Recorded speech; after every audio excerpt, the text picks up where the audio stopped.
Assalamualaikum warahmatullahi wabarakatuh. Rahayu Rahayu Sagung Dumadi. Perdebatan Sunan Geseng dan Sunan Kalijogo. Dikutip dari Terah Panembahan Wongsopati.blogspot.com Agustus 2010.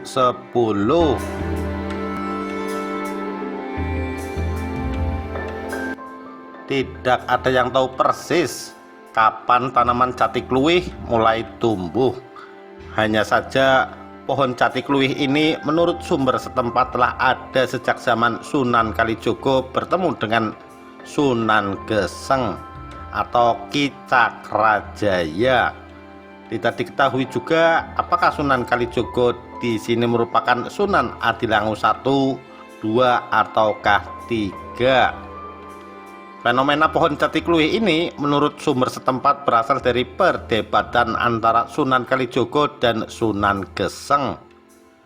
Dalam cerita itu disebutkan bahwa pada suatu ketika sehabis dari sendang banyu urip, keduanya berjalan-jalan di tengah hutan.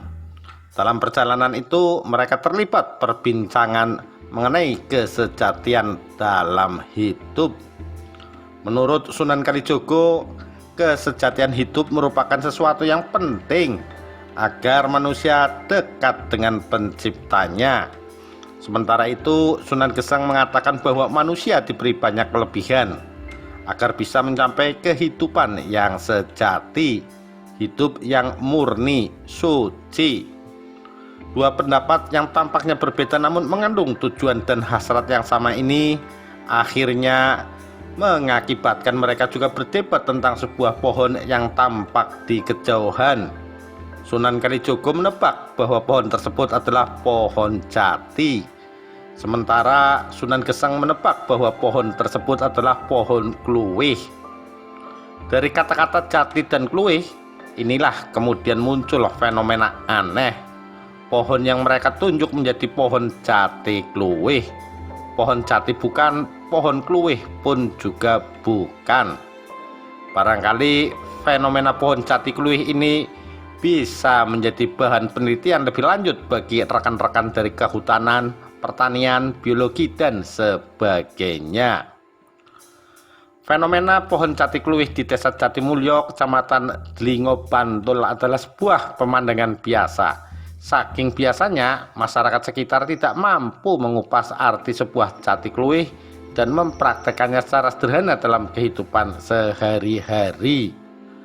Nah, berikut akan kami coba ceritakan sebuah cerita yang memiliki banyak versi ini.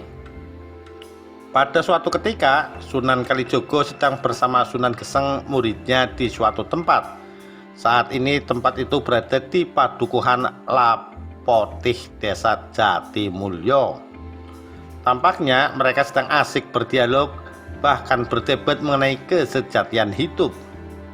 Sunan Kalijogo berkeras bahwa segala kelinuihan atau kelebihan itu hendaknya bisa mencapai pada kedirian yang sejati atau kedirian yang diakuinya.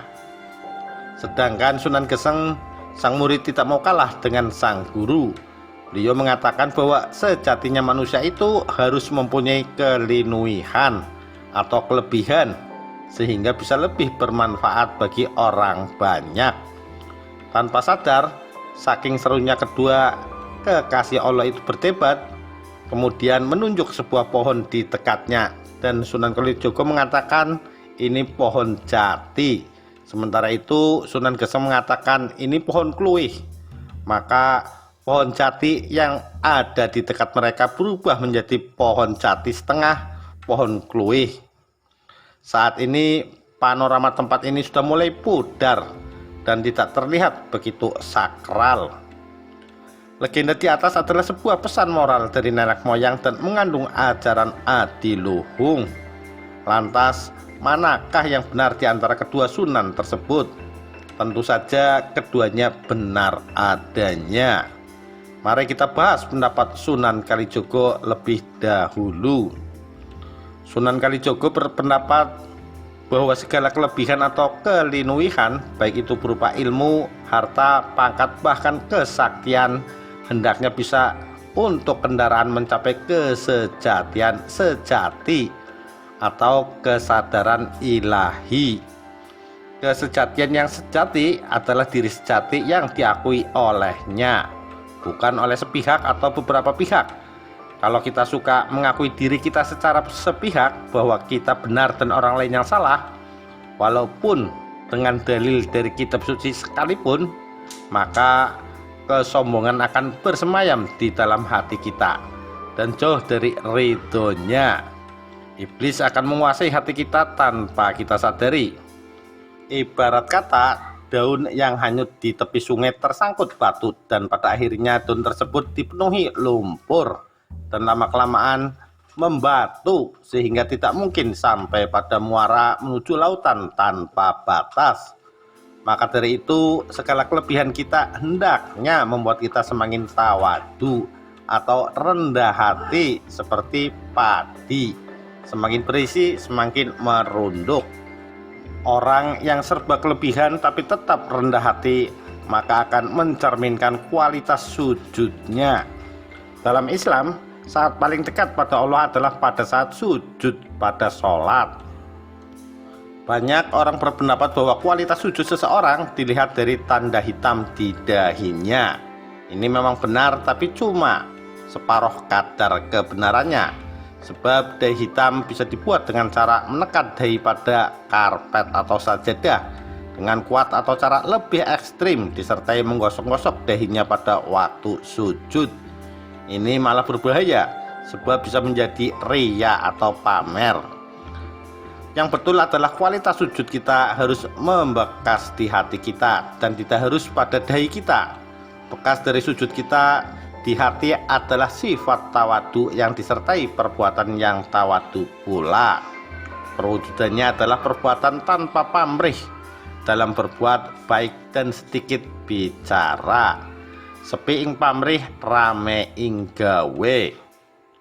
Nah, kembali ke pendapat Sunan Kalijogo bahwa kelinuihan yang bertujuan kesejatian diibaratkan daun yang terbawa arus sungai, tapi tidak hanyut karena bisa mengendalikan diri hingga menuju lautan tanpa batas. Itulah diri sejati yang diakui olehnya, yang ikhlas tanpa beban. Karena segala kelinuihan kita walaupun sedikit, apabila kita labuh labetkan pada Allah, maka kelinuihan kita menjadi tak terhingga. Ibarat angka, berapapun dibagi 0 akan menjadi tak terhingga. Angka adalah kelebihan kita, sedangkan ikhlas diibaratkan angka 0. Sunan Geseng berpendapat bahwa kesejatian kita hendaknya berkelinuihan atau segala kelebihan kita buah dari hasil kesejatian kita. Hendaknya ditermakan untuk orang banyak sehingga menjadi sangat bermanfaat.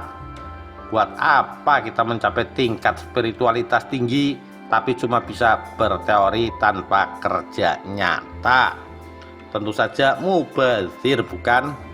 Hendaknya para alim ulama atau pemuka agama tidak hanya bisa berteori dan perbuatannya sedikit, tapi dituntut untuk memberi sumbangan besar di bidang keilmuan tertentu dengan cara yang baik dan sopan, tanpa menghujat pihak lain yang berbeda pendapat atau berseberangan. Tapi bagi Sunan Geseng, kelinuihan adalah hanya bonus dari kesejatian sejati tanpa mengharap kepadanya. Tapi apabila kita diberi bonus, maka wajib diamalkan kepada orang lain tanpa pamrih. Bahkan tidak hanya bonus dari kesejatian sejati kita, segala kelebihan kita walaupun sedikit wajib ditermakan dan diamalkan. Dari pendapat kedua kekasih Allah tersebut terkesan berbeda, namun pada hakikatnya memiliki esensi yang sama. Mari kita coba tarik benang merah kedua pendapat tersebut. Pendapat Sunan Kalijogo bahwa segala kelinuihan, baik harta, ilmu, pangkat, kesaktian, harus bermuara ke kesejatian diri sejati. Ketika sampai pada kesejatian sejati, maka kita diberi bonus olehnya, oleh Allah, berupa kelinuihan lautan tanpa batas atau tak terhingga. Disambung pendapat Sunan Geseng bahwa segala bonus dari Yang Maha Kuasa hendaknya ditermakan dan diamalkan kepada orang lain. Satria pinandita tanpa rame sepi ing pamrih, rame ing gawe. Apakah kita bisa meneladani kedua kekasih Allah tersebut? Semoga dan semoga. Demikian kisah perdebatan Sunan Geseng dan Sunan Kalijogo. Sekian, terima kasih. Wassalamualaikum warahmatullahi wabarakatuh. Rahayu, Rahayu Sagung Dumadi.